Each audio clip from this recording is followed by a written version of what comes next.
nuestro broche de oro, la presentación de Gastón O'Donnell. Gastón O'Donnell tiene un currículum realmente muy extenso, voy a tratar de abreviarlo. Es abogado y procurador, egresado de la Universidad de Buenos Aires, es profesor universitario de distintas cátedras, obligaciones, contratos, es empresario, ha ocupado distintos cargos públicos,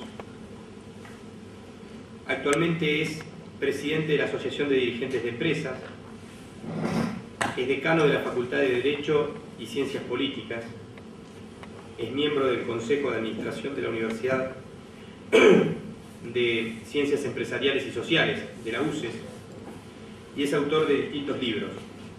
Así que, aparte, lo que más también nos interesa es que sos nuestro candidato a diputado nacional por el Acuerdo Cívico y Social. Gracias.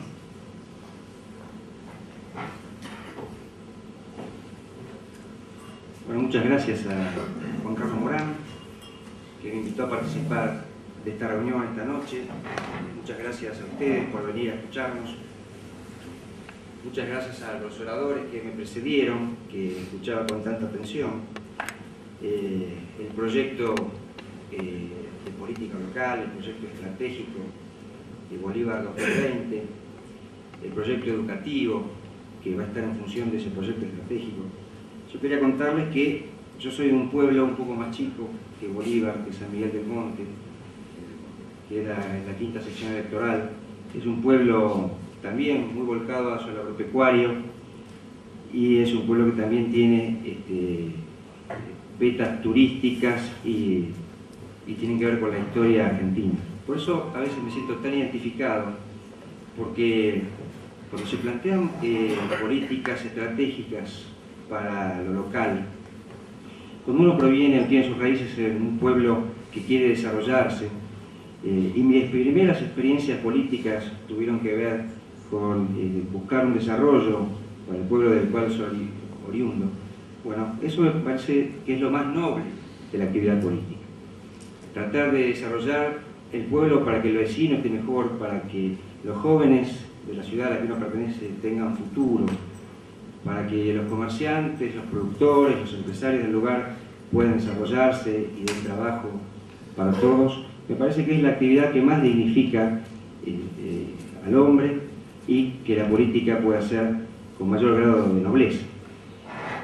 Pero yo estoy acá en la lista del Acuerdo Cívico y Social no por una militancia partidaria, sino por un compromiso que tuvo fundamentalmente Margarita Stolbizer de llevar en sus listas a gente que estuviera ligada a la producción, al compromiso social, al compromiso educativo.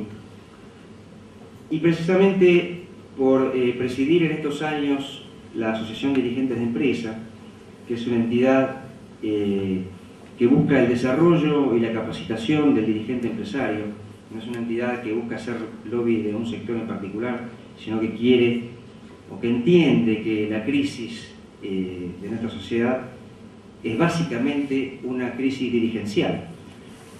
Nos va mal en la política, nos va mal con los gremios, nos va mal en el mundo del trabajo y nos va mal en el mundo productivo, no por incapacidad individual de quienes se encargan de esas actividades, porque los argentinos en general nos destacamos en la educación, nos destacamos en el mundo productivo, nos destacamos en la innovación, nos destacamos en el mundo del trabajo, pero es nuestra dirigencia la que falla.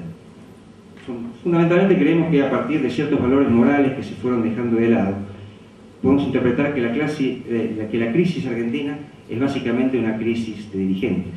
Por eso, desde la Asociación de Dirigentes de Empresas nos planteamos tener una mejor dirigencia, por lo menos en el campo empresario, y que esto se vaya irradiando a otros sectores de nuestra sociedad.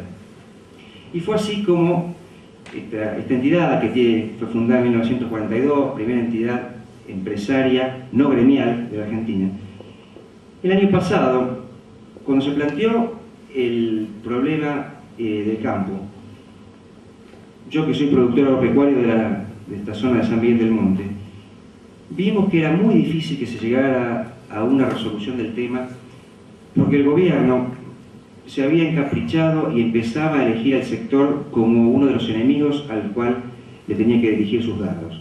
Ya este gobierno se había revelado en sus años anteriores como que no tenía existencia personal si no conseguía un enemigo con quien discutir, con quien confrontar. Era casi un problema ontológico, es decir, no era él mismo si no tenía un adversario enfrente. Y esta vez pensó que había elegido a un sector como adversario, pensó que era el campo, con concepciones antiquísimas, te diría del principio del siglo anterior. Pensó que había una oligarquía vacuna enfrente, con muy pocos hombres y mujeres que sojuzgaban a sus empleados. Y no se dio cuenta que la Argentina había cambiado tanto, que el mundo había cambiado tanto, que las relaciones de producción eran otras, que en lugar de enfrentarse con un sector que pensó que era minoritario y poco representativo, en realidad se estaba enfrentando con todos los pueblos del interior. Y en la rebelión del campo, lo que se vio es que los que salieron a pelear no eran solamente la gente que se ocupaba de las tareas rurales, ni siquiera los que estaban solamente en la cadena productiva más inmediata, en la cadena agroindustrial o en la cadena agroalimentaria más inmediata. Eran los pueblos, era la gente de cada una de las ciudades. Y las mismas personas nos dimos cuenta cuando vimos los tractorazos en cada uno de los pueblos, que la fuerza que había en este nuevo modo de relacionarse y en este nuevo modo de producir era una fuerza que era imparable. Pero desde nuestra entidad vimos que la cosa se trababa porque se había elegido como enemigo y se decía una descripción de la sociedad que poco tenía que ver con la realidad. Nos preguntábamos cómo puede ser que nos planteen oligarquía, que nos planteen concepciones de 1920, Martínez de Oz, neoliberalismo, cuando se veía que los que estaban ahí no tenían nada que ver con eso que se pretendía describir. Entonces, echamos mano a una de las pautas que da la reforma de la Constitución del año 94 y planteamos un amparo de tutela de intereses colectivos, es decir, lo que se llama una acción de clase.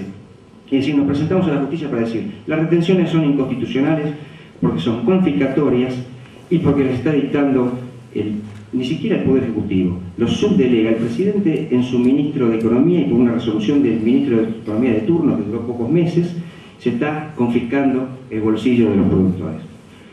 Esa cuestión la llevamos a la justicia y si bien la justicia dijo esto lo tienen que discutir cada uno de los productores individuales, no puede venir una entidad a hacerlo. En la apelación me acuerdo que APRESID nos acompañó en la apelación. Nos concedió el recurso extraordinario y ahora está en la Corte. Y cuando vimos que la cuestión se trababa por cuestiones procesales dijimos, bueno, entonces yo me movía en los cortes de ruta en la rotonda, la 41 y la 13 en Monte y repartía fotocopias del amparo. Y después colgamos el amparo en la página de internet y unos amigos de la Asociación Dirigentes de Empresas de la zona Bahía Blanca presentaron también a la justicia la cuestión individual y en un fallo que se llama el Nuevo Sendero consiguieron la primera medida cautelar que tuvo que ver con el tema. Y a partir de ahí trascendieron que hubo hasta reuniones del presidente de la Corte con miembros del Poder Ejecutivo y que la Corte no iba a dejar pasar este tema en cuanto lo tuviera en sus manos. Por eso, bueno, el resto de historia conocida, mandaron las retenciones al Congreso, se hicieron las movilizaciones populares más importantes de los últimos años, la de Rosario, la del Monumento a los Españoles, y ahí vino el voto no positivo del Cobos y la historia cambió. Por supuesto que el gobierno no cambió nada de su concepción a partir de lo que en ese momento tenía, y es difícil que se le pueda pedir a esta gente que cambie estas cosas. Fundamentalmente porque provienen de lugares, de una provincia que no tiene nada que ver con la producción. Ellos vienen de una provincia extractiva, hacen minería, es decir, hacen un agujero en el piso y extraen. No están acostumbrados a lo que es un ciclo productivo, a esperar que la cosa venga, a regar las cosas, a fertilizarlas, a esperar que con la labor paciente de todos los días podamos insertarnos en una cadena productiva. Por lo tanto, si las decisiones las van a seguir tomando ellos, vamos a seguir teniendo los mismos resultados.